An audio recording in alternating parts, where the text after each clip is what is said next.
What's up, guys? Welcome to Daily Dose of Reddit. This is your host, Zach, and today's subreddit is r/AmITheAntagonist. I don't like that as much, but whatever. This story's called, Am I the Antagonist for moving after winning full custody of my sons? My wife and I got divorced last year. Our relationship failed after she was charged with felony credit card fraud and ended up pleading guilty to a lesser charge. She had been a stay-at-home mom for our two sons, 5 and 3, and had taken credit cards out in my mom's name to pay for God knows what. She shattered my trust. I work full-time and make a decent living, but nothing extravagant. I had no clue what my wife was doing until the cops showed up at my door with a warrant and took my wife away in cuffs and took 2 laptops as evidence. When I got the full story, I filed for divorce immediately. Aside from being a criminal, she was a good mom. She tried to justify what she did by saying that she was just doing what was best for our kids, which I felt was total beaver sausage given that she never mentioned wanting for anything, and anytime she asked to spend on something, I almost always said yes. I hired a good lawyer and asked for full custody of my kids. My ex begged me not to do that, saying she needed her kids, but she was still looking at up to a year in jail, and nothing her lawyer said could sway the judge to grant her anything more than supervised visitation. She ended up doing 90 days in jail, paying some fines and restitution, but I've allowed her to see our sons almost every time she's asked. The last year has been total hell, but we've made it work. A few months ago, I was offered a much more lucrative position a few states away. I talked with my lawyer about what it would mean if I moved and what the process was. He said that since I have full custody, I have to file a petition with the court to move. So I told my wife what I wanted to do, and she exploded. She claimed I was stealing her kids from her, and that she's made a lot of strides to get herself to a better place, and that she would fight me tooth and nail for her kids. Well, I filed the petition, got the go-ahead from the courts, and accepted the job. When the judge gave his ruling, my wife burst into tears and began sobbing. It was heartbreaking. I know in my head that I'm doing the right thing for my sons. They're young enough that a move like this won't be too traumatic, but I also feel like their lives have already been completely overturned, and I'm just adding more to that. As for my wife, she's a wreck. She's been begging me to reconsider the move, trying everything from guilt trips, manipulation, bargaining. It's like she's going through the stages of grief. But from my point of view, she did this to herself. She lied and broke the law. I have very little sympathy for her. I know at some point she will probably try to file for partial custody, and I'm prepared for that. For now, I'm just trying to do what's best for me and my sons. Does that make me a butthole? Edits. Thank you to everyone who commented, and even those who called me a heartless butthole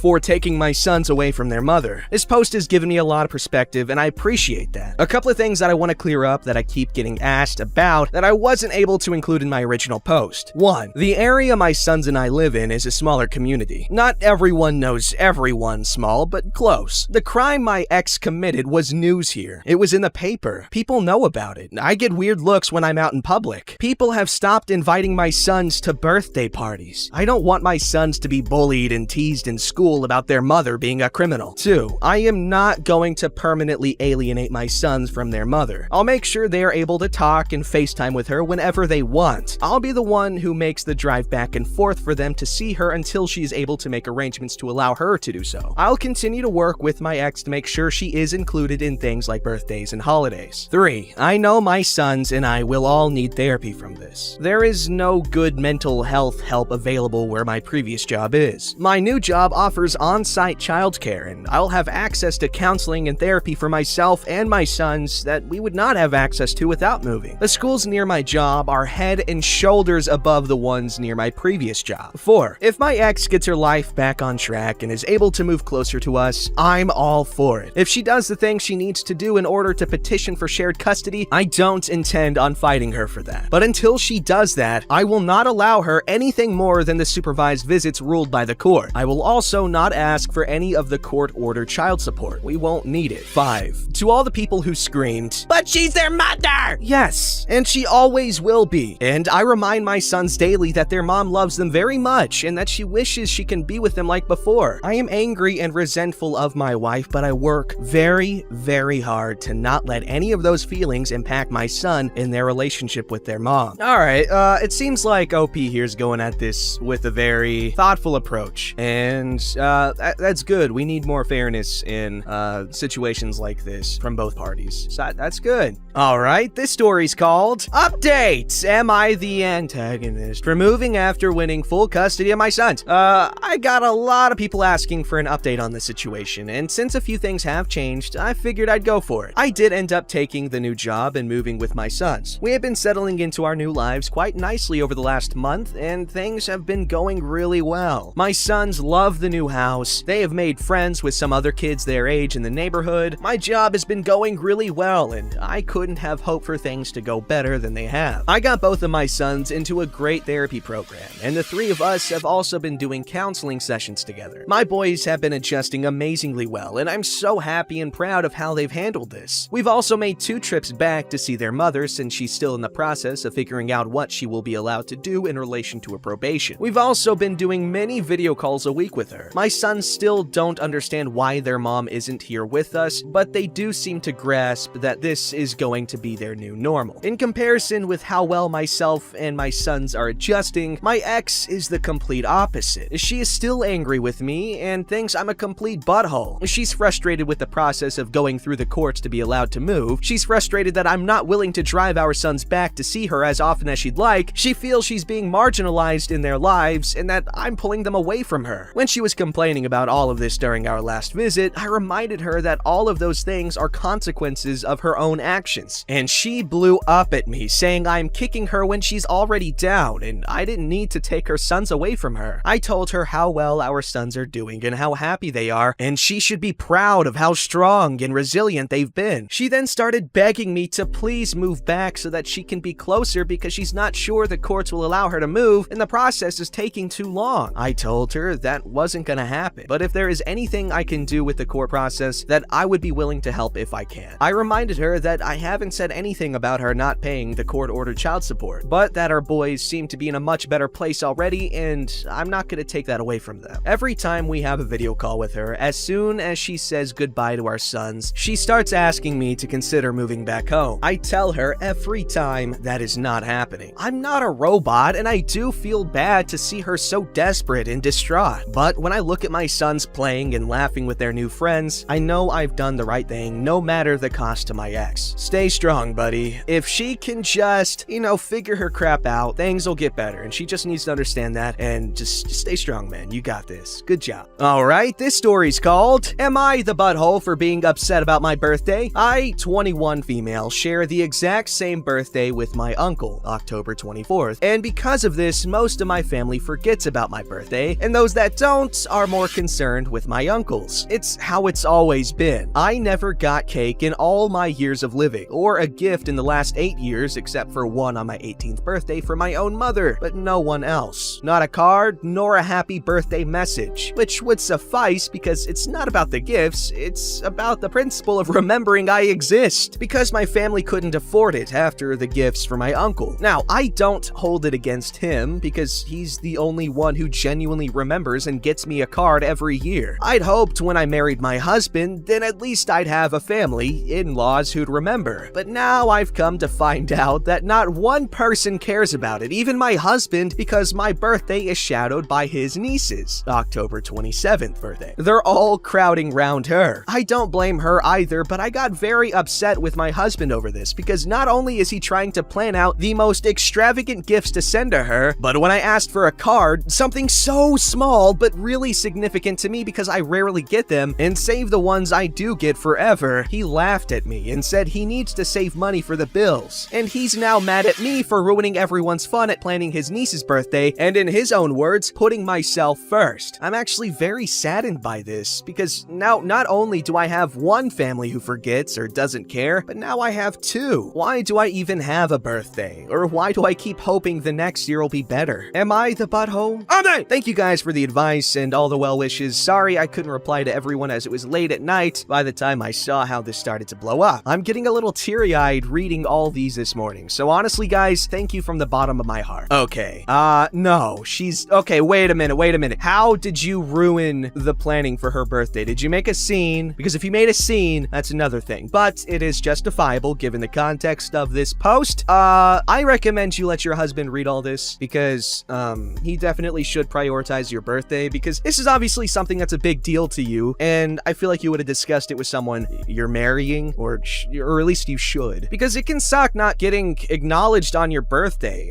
So yeah, I feel like if he knows about that, he should really make it a priority to make sure you feel recognized by at least just him. Alright, this story's called Updating You So Much! I'm so sorry for not replying sooner to all of you. I was overwhelmed by the messages I got on my birthday, so I thought I'd address them all here. Hey, what did I do for my birthday? I ended up buying myself a cake and some Baileys, alcohol, to have a mini celebration, picked up some face masks, clay masks, along the way, with some other bits and bobs, and had a nice little pamper day to myself. I think my husband may have understood I was a bit upset, and what he did was very sweet. I'll post photos on my profile in the morning. He ordered a delivery of a bouquet of pink roses, quite a large one, and they're my favorite flowers too. And I was the one who answered the door. I was floored by the message he put with them, which read, "OP, you are the love of my life. Always have been, always will be." And it did make me cry a lot. In a good way. I'm so overjoyed by that simple sentiment alone. I didn't know he ordered them or how, but I'm just happy about that. B, did you receive any of the cards? Yes, I did. Thanks to the kindness of Redditors, I got quite a few, and their memories I'll treasure for a long time. So thank you all for this kind gesture to a stranger, because you helped me feel a lot better about the day than I was expecting to feel. 7 cards physically came on my birthday, and all of them had words that I'll hold in my heart. C, did you enjoy your day? I did! Even though I couldn't do much outside of my house, I had a lovely day, which I don't think I'll forget for a long time. Thank you all! Thank you all so much for the well wishes and messages. I'm floored by the compassion I have been faced with over the last few days from my fellow Redditors. I'm sorry I couldn't reply to everyone, but I hope you understand that I am very grateful for all who have taken their time to upvote, comment, or message me.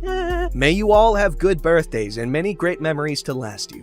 Heyo, that's a lovely story. I'm so happy for the happy ending, and I wish you the best, and I wish you many great birthday traditions in the future. Hubby, you redeemed yourself. Good job, buddy. Also, flowers. Those are no joke, okay? You think, oh, they're just stupid flowers. No, a good bouquet costs money. Like, you wouldn't think about it, okay? You see flower stands and stuff like that. Oh, yeah, just a few dollars. No. If you get a nice arrangement or whatever, like, old girlfriend, she was, like, obsessed with the idea of getting flowers because, you know, she had never gotten them before. And so, I got her an expensive-ass arrangement, when I was seeing her on Christmas. And, she was absolutely shocked. And she loved them. It was a really great time. So yes, flowers do work. They make people happy. Especially if you put a little stupid, sappy freaking card in there that you'd be so embarrassed if anyone read out loud. And trust me, you gotta make it super sappy. And if you're unconfident in being super sappy, you can do it to the extreme. And so you could be like, it's just ironic, you know? Yeah, just enjoy it.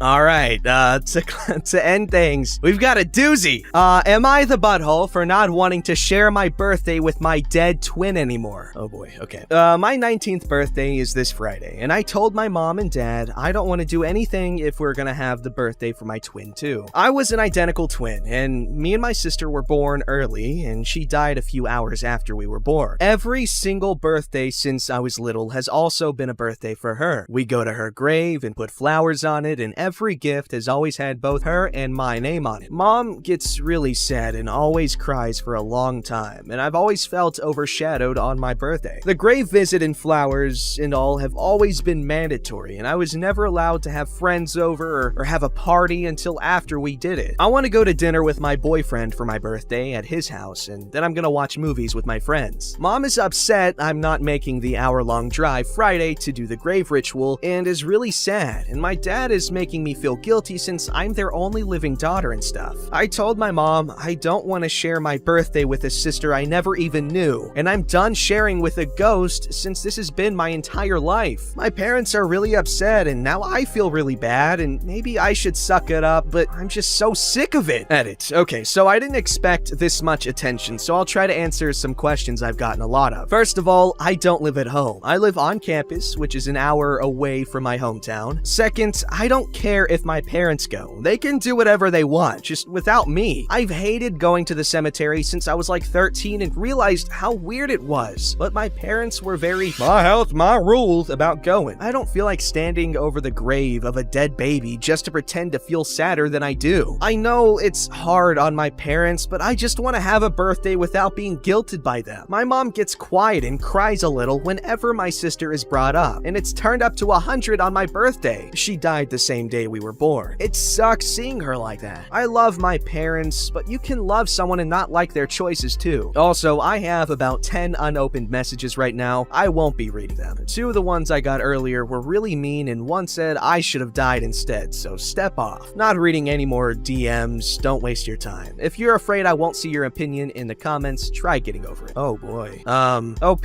no, you're not in the wrong. Maybe you could be a little bit more gentle about it. I don't know how you said it to them. But no, you're not being ridiculous by just wanting a birthday without, mourning the death of your dead twin baby sister. That's just a bizarre situation. Like, I understand grief, and yeah, it's really sad that child never really had a chance at life. But, they should really consider how their living daughter feels about it, because eventually they need to move on and realize, yes, mourn her. Don't forget about her, obviously. But, I just feel like some of that's a little unnecessary. I mean, I don't think it's a typical thing to celebrate the birthday of a dead relative. Don't forget to like, subscribe, and hit that bell to never miss an episode.